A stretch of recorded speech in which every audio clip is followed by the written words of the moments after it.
Welcome everybody to our Sunday Truth Talk. My name is Jona Bryndis.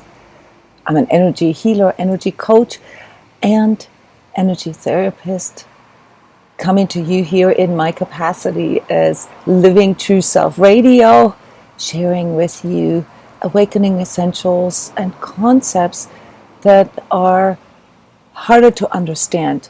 The main purpose of these Sunday Truth Talks, just to bring this back into awareness, is to assist you with better understanding your own journey, with the helping you to understand what it means to become you, so that you can better know who you are and why you're here. And today I want to talk about shadow and shadow clearing. I want to introduce you to one of the most popular self-healing and self-discovery techniques executed by shamans, by psychoanalysts, therapists. And why is that? Because we all deal with this aspect in us that we sort of recognize as the inner darkness, if you will, and shadow clearing is supposed to help us with this. Now, what is shadow? Actually, everybody talks about shadow. Is it the dark side of the force? This I want to answer with you later. The reason why I do this live is to go into discussion with you and to answer your questions. I'll go deep into the definition of shadow and the methodology and the traps that can arise through it, and the questions that you might have, and also what the practical application is, if you can do this on your own, how to do this, and so forth. What is shadow clearing? Shadow clearing is the path of systematic self-discovery and self-healing, following this inner prompting, out of the crisis, to make the unconscious conscious. Yeah, it is only triggered out of the crisis or through the crisis, and born out of the pain of not being in touch with our true self, with our own light. But it has the purpose to show us this light, to show us how we can connect, to show us how to repair, how to correct, how to heal, how to grow. Not just to survive, how to thrive, and how to inspire, ultimately. And this to show us how to embody our higher expression, the higher expression of ourselves, individually and collectively. It's the path to a more authentic, more loving, and fulfilling life. And guys, using the word higher expression, I just want to point out here that this does not necessarily mean that you are flawed, that you are doomed to live your lower expression right now. No.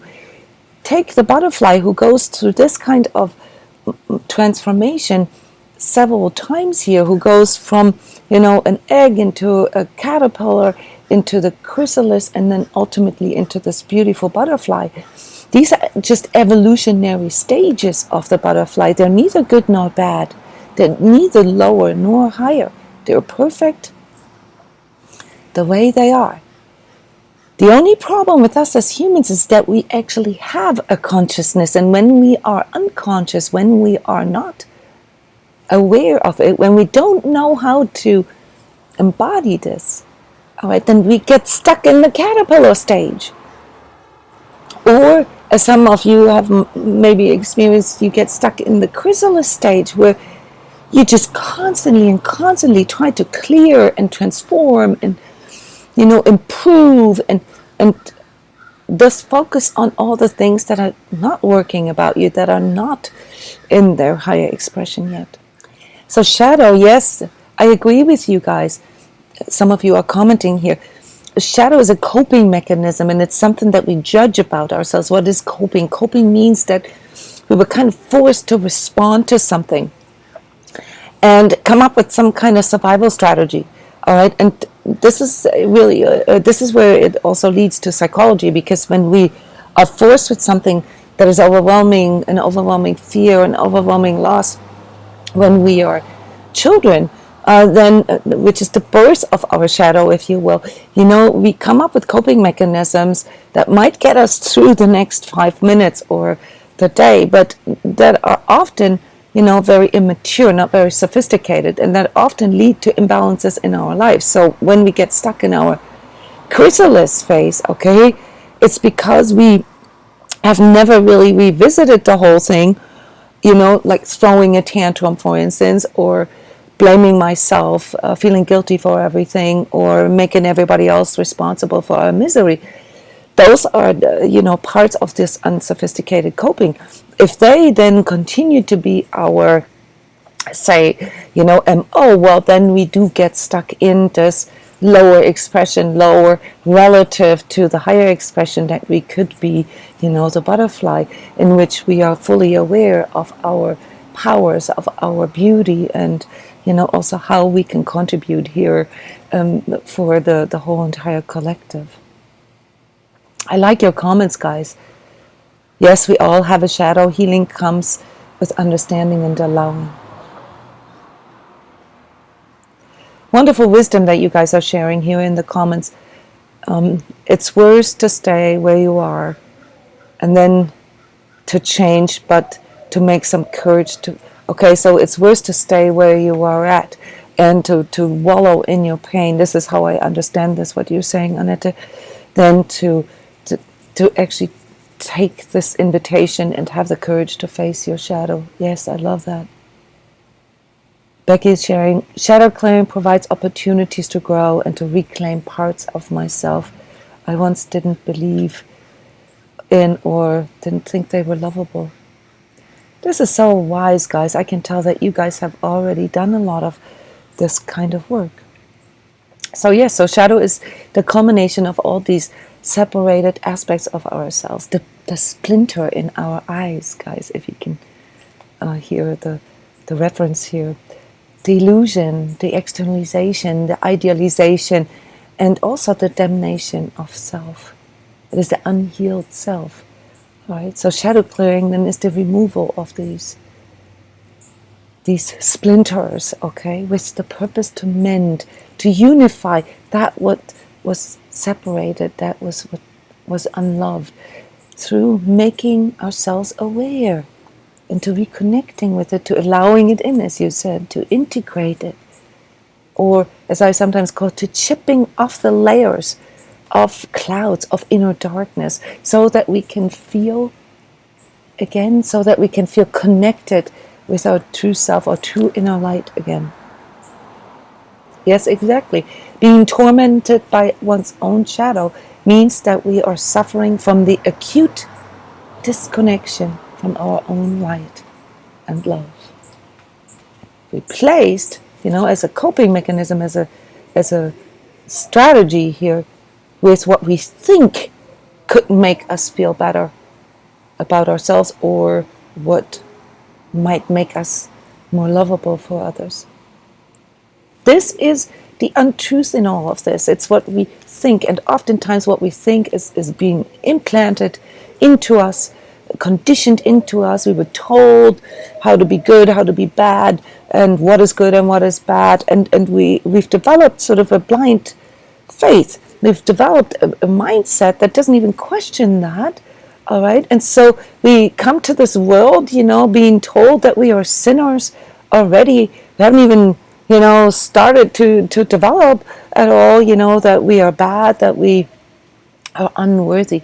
And this is probably the biggest untruth of all, because this is what fragments us here right off the start. And yes, we will experience our own inner dualism, the problem of the immortal soul living in a mortal body, knowing that we have a soul, but we can't really connect with this. Some of you guys that are energetically sensitive, or that have a vision, okay, you can clearly feel those parts of you, all right, what it could be like, your higher expression, and you mourn the fact that you cannot be there, and then you might actually reject your human existence altogether. So many of you, especially young people right now, are going through this, that you literally don't feel the purpose here of being in this human body. What's the point?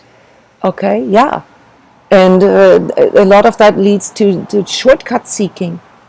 A lot of the drug issues that we have, and also, of course, the violence and the war making and the parasitic and exploitative expressions, lower expressions of being a human, they come from seeking a shortcut, especially the drug use. I often get a lot of questions about drugs, plant medicines, and so forth, and their role in shadow work. And I would love to say a few words about this later. But right now, I just want you to understand that inner darkness is really the culmination of untruths, be it the untruths that you were conditioned with, that you were manipulated with, that was implanted in you, that you blindly believed in, that you never questioned, where you never executed your consciousness, where you just sort of went along asleep, okay, just going by what feels good and avoiding what doesn't feel good, avoiding pain and seeking pleasure. So the ego aspect here is related, okay? The ego aspect that we all have is the in-between, okay? It is the part in us that can experience things and to a degree also observe things. And it's the voice in us that says, oh, why don't you just do that? Then it's going to be a lot easier. Why don't you just, binge watch Netflix, or, take meds, or take drugs, or drink alcohol, or get some pleasure, to not make you feel all this darkness within, all this untruth within. So that's why it's really important to understand that there are ways how we can learn to speed up this cursorless phase and really grow into our higher expression, into our consciousness, okay, through systematic self-discovery and truth training. That then can help us to mend all this, to unify all this, to get into higher levels of inner harmony, higher levels of truth, freedom, love, oneness, and also peace, not just with ourselves, but also with others. This is what we call self-healing, guys. Self-healing is not about eradicating flaws. Self-healing is about finding the higher expression, the higher level of harmony, the higher level of balance. That's also how holistic healing defines health. But health not just in a physical, but also in an emotional, in a mental, in a social, in a spiritual and energetic way. And this is what an energy coach does.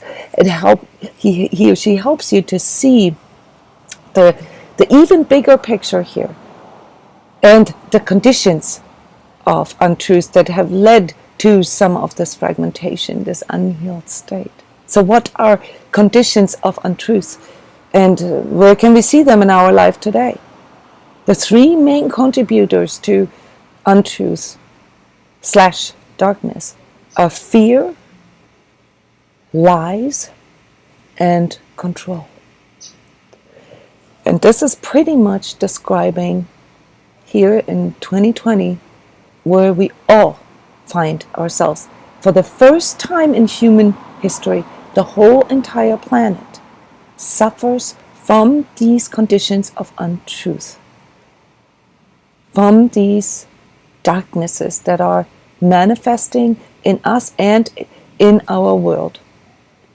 And I don't want to go into how it got there and why and so forth. I just want you to understand that the collective condition that we are in right now favors shadow work, favors awakening, triggers this in us. So what I'm saying here, what I'm trying to make you aware, is that this global crisis, this global shadow clearing, is a blessing in disguise, because it forces us to confront ourselves with our untruths, internally and externally. So what does the energy coach in me see, when I see people tormented by their inner darkness, by their inner shadow? I see, however, I don't want to go into how my energetic perception works, but I teach people how to do this so everybody can see this. I see restriction, I see fragments, I see repression, I see hidden agendas, I see covertness, I see manipulation. And those are all the things that we are experiencing as outer conditions right now. So it almost feels normal. It feels so familiar that we don't even question this. So I do want you to be more critical about all these things, even if it seems like a non-brainer. Yeah, we got to save the planet. Yeah, social injustice and racism and hidden agendas in politics and economy and so forth. Yeah. All that is real. But we have to execute our consciousness to really work through this. This outer crisis is an invitation, okay, to look at the environmental stress and the meaning of climate change and the meaning of social injustice, financial collapse, the propaganda, fake news, if you will, and what it actually does to us. What does it really do to us? What is the true untruth, if you will, underneath that? It leads to a lack of connection. A lack of connection with nature, with our own true nature, and a lack of connection with others. It leads to us reducing ourselves to some kind of machine, a good citizen, a functioning unit, like a computer that needs to operate flawlessly, that needs to operate in a perfect state, or else it has no right to be here. You see, guys? This is what we're truly up against here. And how does this manifest in our layers of being? Physically, through trauma, through, chronic autoimmune diseases, chronic psychosomatics, okay, lack of self-care, lack of self-love. This disconnection from our physical self, all right, because there's no way we can be perfect, right? The perfect weight, the perfect height, the way we feel small, fat, and ugly all the time. So we got to disconnect from it, or we're confused about it, and we still strive for becoming more perfect, just to re-energize how imperfect we really are. And also the rejection of our inner masculine and feminine energies, and not knowing how to bring this into balance. This is how it manifests for us in the physical. Emotionally, it manifests through severe fear, anxiety, but also guilt, unworthiness, okay, this conditioning, okay, that we're already bad, okay, and that if we're not perfect, okay, if we're not God perfect, then we're bad. And that, whatever it is that we need to seek this on the outside. It determines our drive, guys. Question yourself why you have done whatever it is that you have ever done in your life, what the underlying drive was. I can tell you that for 99.9% of you, it was to not feel something, to avoid a certain feeling, to avoid feeling guilty, hopeless, powerless. Okay? And this is why our emotions are in such disarray. Okay, because we actually keep re-energizing what we don't want to feel through that, and we go into coping. We're forced to go into coping, into self-soothing. And how are we being told to do this? Well, we have to be, good looking. We have to buy big cars and big houses and clothes and have money and blah, blah, blah. We have to seek on the outside. We have to externalize. We have to find this external somewhere. And that's what we cannot reconcile. That's why we get so fragmented on the inside emotionally, guys. And this includes addictions, obviously, because, when we cannot handle something, all right, then we think we need something from the outside. This also includes, of course, dogmatisms and fanatisms and even, spiritual misguidance. Okay, but to stick with just the way it feels with us emotionally, it also, affects our nervous system. It affects our neurotransmitters, and so it, the denser it gets, the more physical it becomes.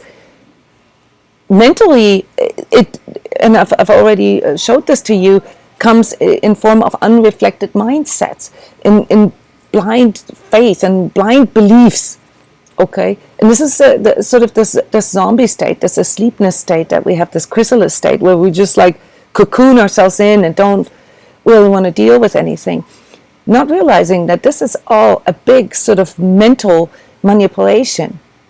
It's a culmination of both. We ourselves manipulating ourselves, our ego mind basically telling us lies, and seeing this on the outside, which kind of reinforces it, the conditioning. So there's a massive manipulation going on here within ourselves, but also coming in from the outside. But because we're told to look on the outside, okay, it seems so familiar that our ego mind doesn't pick up on the toxicity and the dysfunctionality, the untruth level of that. How does that manifest, or what are the conditions here for us in the social, in the way we interact with another? Well, it leads to this idealization. Everything has to be perfect. The externalization, we have to have the perfect partner, we have to have the perfect job, whatnot.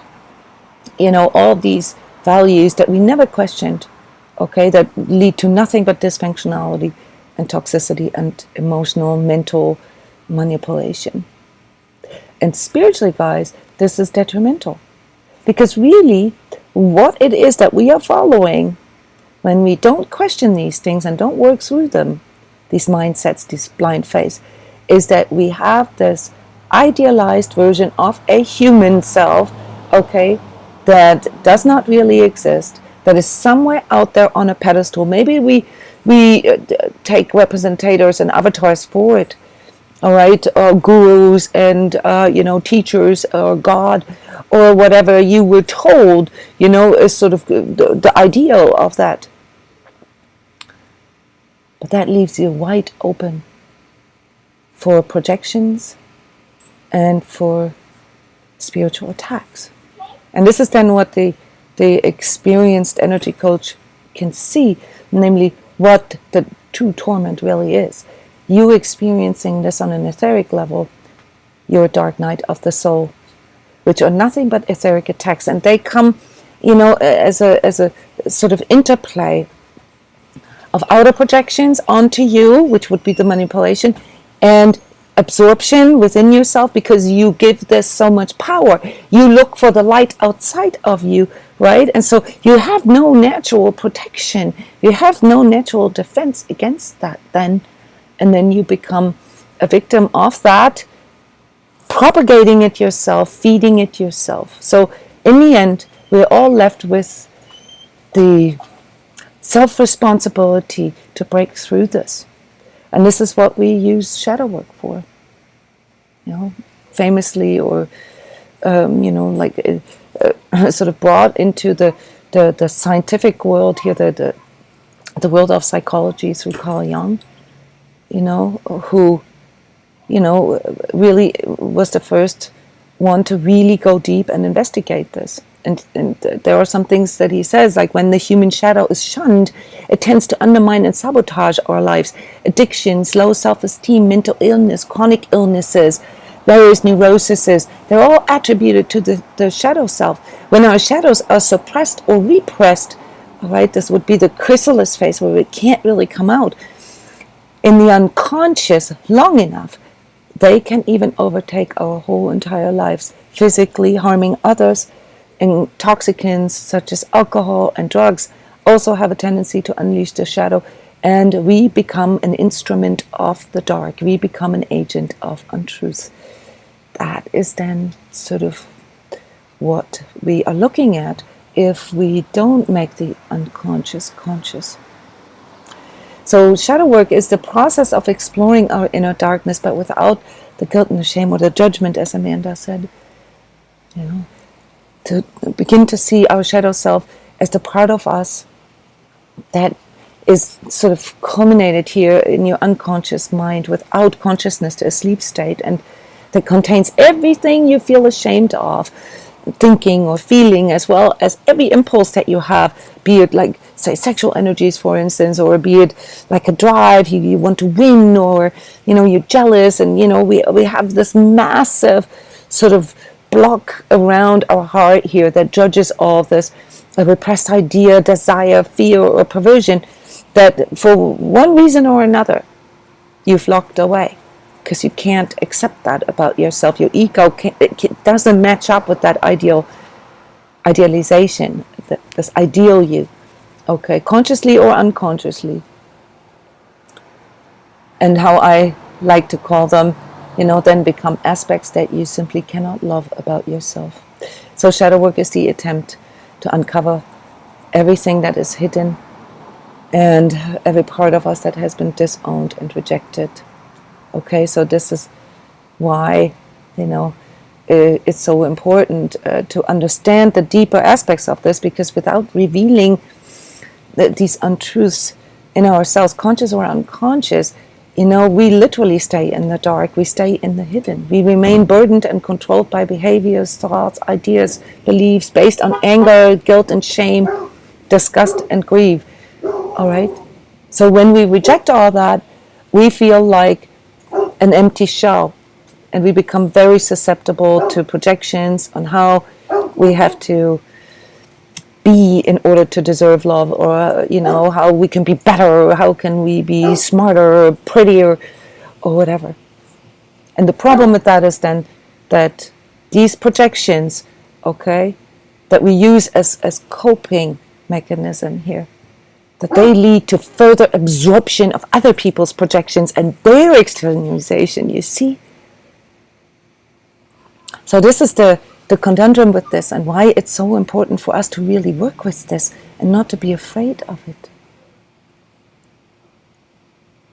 Annette, I like what you said. What helps me is just to talk with somebody about that without being, yes, at first it feels a bit cringy, right? It feels a bit embarrassing because you have to admit to things that are not so nice about you, that are not according to whatever the mindset or the belief is, right?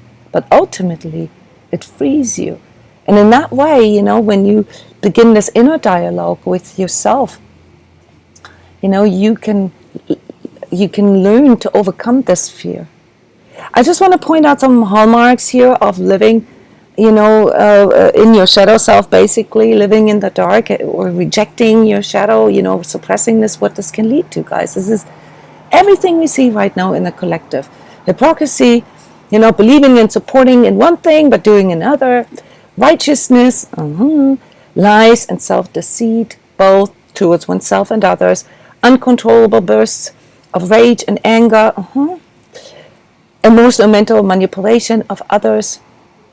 Greed or addictions, substance or behavior. Phobias, obsessive compulsions, fanatism. Racism, sexism, homophobism, I don't know if that's a word, and other offensive behaviors, okay? Being exploitative and parasitic to its nature, but also intense anxiety, chronic psychosomatic illnesses, as I mentioned before, depression, which can turn into all the way to suicidal stuff, sexual perversion, narcissistic tendencies, inflated ego, this ideal, like in a sort of a pathological way, chaotic and toxic relationships with others over and over again, self-loathing, self-absorption, self-sabotage. And ultimately, from an energetic point of view, the lowest state that you can be in, namely believing that you are so bad and that you have no right to live, okay, and where all your life force is drained from you. So from an energetic point of view, not working with these unloved parts in you drains you of your life force. And we can discuss if there's an agenda behind this or not. But my main objective here today is to introduce you to the importance of that, how to do this. So I want to give you just a really brief version of what the process of shadow is, the step-by-step process. It's basically working with a mirror, sort of the voluntary, conscious confrontation with your inner untruth. Now, many of you do this. You do this in the form of like constantly monitoring your thoughts, constantly turning every stone, questioning what you said, what you did. That's not it. That is not a mirror. That's your critical inner voice, guys. That is the mouthpiece of your conditioned untruth and often also shadow. No, The mind, you cannot use the mind for this. The mind cannot be used as a tool. That's you running into its own limitation there. This is why, mindfulness, energy work, spiritual contextualization comes in here as this sort of new era of consciousness work, of consciousness science, if you will, life science. The new era of enlightening has to happen through a larger context, and that is, what we find with spiritual contextualization, energy, but without any kind of dogmatism behind this, without any agenda behind this, just to really see the larger aspect of this. That can then allow you to make your unconscious conscious in a loving way. And that's why the step number one always needs to first really work with the deeper love and acceptance for yourself. Well, how do you do that? I mean, that's the alpha and the omega, right? I mean, ultimately, that's where we want to go. How can I start the process with this? Well, you can.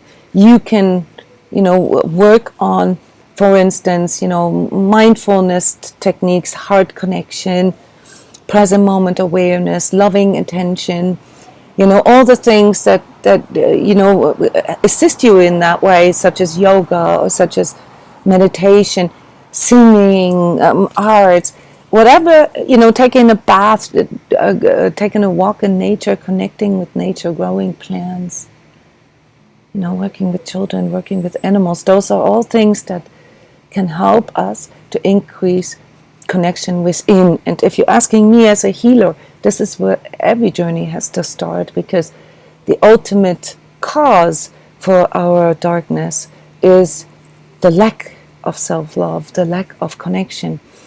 And I really, and I also practice this, and this is also how I have designed the course, the Sacred Self-Healing course, that you start with forming, sort of a new path of connecting with yourself first before you go into the deeper shadow aspects, because you need to have sort of a reference point for, the love for yourself, so that you can find the way out when you get stuck in your darkness, all right? Because it can happen to us. This happens to each and every one of us, no matter, how transcendent we are. But the people that can, that have worked with this already and that have faced this and formed sort of resiliency and competency with working with their inner darkness, they can transcend this in a matter of seconds, okay, or minutes, or maybe one day. And those of us who have not worked with this and who are still repressing and trying to avoid all this, we can get stuck in there for weeks or months, for years. Okay, that's why practicing heart connection is always I would say the prerequisite. And then we have to actually engage more. This then is sort of the discipline of higher levels of self-love and self-care, expressed through, for instance, how we treat our body, our nutrition, high vibrational living, as I call this, where we begin to really integrate these sort of more connected ways, even if we cannot feel it yet, okay? And we need to make sure that we have the right space for that, I mean, yes, it helps to share with other people, but some people are really not good partners in this because they're stuck in their own shadow, and so they will advise us with, the very thing that got you there in the first place. Okay, so we need to make sure that we have enough space, that our space is safe. Also, if we feel too bombarded from the outside, it's almost impossible. You need to make sure that the conditions are right. Okay, you need to have a safe space and learn to practice this observer, witnesser part in you, through non-judgment and really neutrality. Okay, the practice of loving attention and compassion, empathy towards yourself, is really, really important. And then comes the technical part, the journaling, the witnessing, and really writing this down, really working with, the things that are coming forward without judgment. Don't be afraid of what you see. So this is really how I suggest people that they do this. Number one, Learn to differentiate between your own physical, emotional, mental, spiritual impulses. You have to first differentiate that a little better, know yourself a little better. And then number 2, observe what you're experiencing. Really get into the habit of observing this. This is where the journaling comes in. This is where meditation and physical exercise and practices can come in. Observe your sensations, your thoughts, your emotions, your triggers, your patterns, and recognize that you are not your emotions, you are not your thought. This is just something that is going on, and the consciousness gets strengthened through that, because you then realize that, I can observe this, and therefore I don't need to identify with this. It's just a part of me. Then experiment, number 3, with expression. Find different ways of expressing things that you previously thought you needed to repress. Art, writing, speaking truth, in relationships. This becomes really important later. Any kind, sing it out, whatever needs to come to an expression, needs to come out. This is part of the clearing part. And then increase your emotional vocabulary, guys. Emotional literacy, this inner lexicon of sensations, as I always call this, and it helps you to form better reference feelings. It helps you to calibrate your inner truth compass, to build a better roadmap for where you want to go, and what your values are, and what your integrity is, and also what your boundaries are. Because that's then, the next step. Number 5 is to make an active effort, all right, to express your true feelings, your true needs, your true boundaries, your true wants, to really bring this into your, this is then what we call embodiment, into your daily life, and to be more precise about it. Watch your words, watch the energy, the feeling behind what you say, and also what you don't say, what you project. Because that's important then for your manifestation, for your co-creation, so that you can more precisely define this, what you want to manifest. We all manifest all the time, guys. Question is it unconscious or conscious? And find what truly drives you. What your mission is, what your purpose is. You find this through the talents. In every shadow trait is also a hidden talent. It's just that we misused it. Okay, so if you seeing yourself engaging in things that you don't really like about yourself, then use this mirror to see the actual talent underneath it, and how you can better use this, how you can apply this in its higher expression instead. You can explore archetypes. We don't have the time for this. This is what we do here in the Sacred Self-Healing community, where we have all kinds of webinars and trainings to do this together. But all with the purpose to connect better with your inner true self promptings. And then you recognize that there's an inner dialogue going on, and this is then also number 7, when you have to learn techniques to tackle your critical inner voice. Really important. See everything as a mirror. Number 8, your relationships, the people, everything that rubs you the wrong way about other people is informing you about a shadow trait, is informing you about your inner darkness, what you cannot accept or love about yourself yet. And then number 9, discover yourself in others that way. And this increases your empathy, We don't have to learn how to be better people. We just have to learn to connect better with ourselves. And then, stuff like golden rule and don't do to others what you don't want to be done to yourself become non-brainers. They become part of your integrity. It's no longer even a mental value or anything. It's something that you take on as a natural virtue. And then number 10, learn to embrace discovering the truth in you as an ongoing process. It's a continual choice, guys. All right.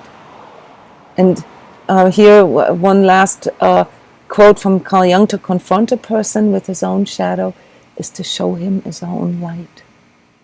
This is the beauty of this work. So just a few critical thoughts here and questions. If you don't have any questions, I can tell you sort of what the most frequent asked questions are. So dangers, or sort of ego traps with shadow work. It can really get you into your self-loathing and how bad you are, and the fears of that. So that's something you need to keep an eye on.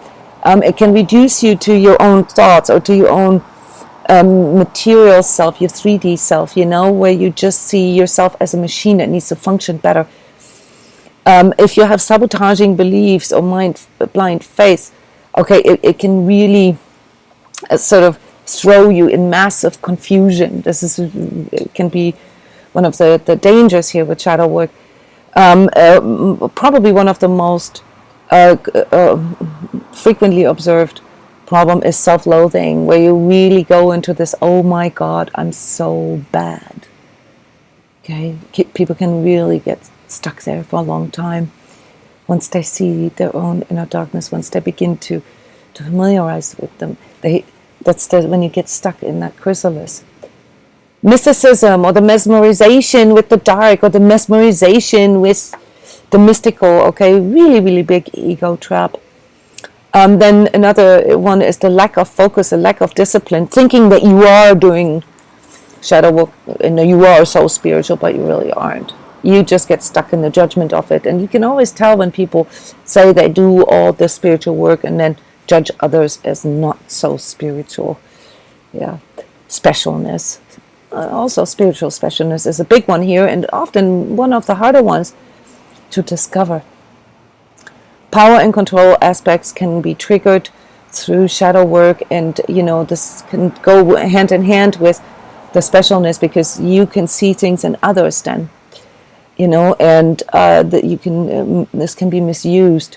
And if you look at sort of famous cult leaders or dictators or whatever, they have perfected that, how to use a person's shadow against them. Okay, so this is why I only recommend you to do this with a trained guide, with a shaman, with a therapist, with an energy coach. Okay, so that you can have that safe space and verify this inner experience for yourself and own it for yourself. That's really, really important. And the last question that people frequently ask: can I use sort of plant medicines or drugs, that are out there to help me with the shadow work? Especially ayahuasca has the reputation of showing you your own shadow and doing this for you. Here I cannot give you a yes or no answer, because for the most part, working with drugs or altered states of consciousness really tells the therapist or the person that conducts it, or the shaman, the therapist, the coach, a lot about you. But if there is not the training there to guide you through this and to help you contextualize this, so we see this a lot with ayahuasca, with people who come back from there, and then it can throw people into these ego traps, into these dangerous aspects of shadows, like the mesmerization or the I am so bad. So it can actually help a person to lose the fear, okay? But I do not recommend any kind of sort of altered states of consciousness, especially the drug-induced ones, as a tool, all right, to do this. There's a one-time thing. People can have spiritual awakening by using DMT, ayahuasca, in whatever form, but that is then sort of the beginning of their journey, and it cannot be done on a regular basis, because that's not what shadow work is for. Shadow work is for integrating it, and that has to happen in our 3D life. One last remark here in regards to marijuana and why this is so popular, especially amongst the younger, also ecstasy and so forth, population here. And that is because it is a coping drug. It helps you to desensitize yourself. And what it does, guys, is it increases your shadow. It increases the fragmentation. From an energy healer perspective, one of the worst things to heal within a person, absolutely not recommendable, not even a little bit. And then people start to bargain, well, what if I do a little bit of CBD oil, blah, blah, blah. Yes, there's a use, medicinal use for cannabis. But I need to remind everybody, that the THC, the amount of THC in what you can get right now is so high. okay, that this has nothing to do with CBD oils and stuff like that, because that's it's such a small doses. The most severe cases of etheric attacks and even demonic possession and so forth are almost always in conjunction with long-term marijuana consumption, guys. So yeah, that's a bit scary, but it needs to be said here, especially if you're younger. Opioids have a different function. They are supposed to connect you with God. They are supposed to get you there. And therefore, they're also chemically composed in a different way. That can be detrimental, obviously, but they're easier to heal. Okay. All right, guys. I hope this helped you, guided you a little bit. I'm not sure if I see all your comments, but I'm sure that when you watch this video, that you will have more questions. Please comment here, be it in YouTube video or in the Facebook video. You can send me an email, Jona@transcodes.com. I do initial free energy coaching for anybody who needs a roadmap. Okay, so this option is always open for you. And since the corona situation, we're offering daily free self-healing meditations on Skype. You can see the links here in the text. Go to my YouTube channel. There's a lot of explainer videos, a lot of videos that can help you with more context. All right, and share this with your friends. Share this with your family. This isn't about me being right. Okay, discuss these things. All right, go deeper, guys. Wake up. Thank you for your energy. Thank you for your attention. I love you guys, and I see you next week. Bye-bye.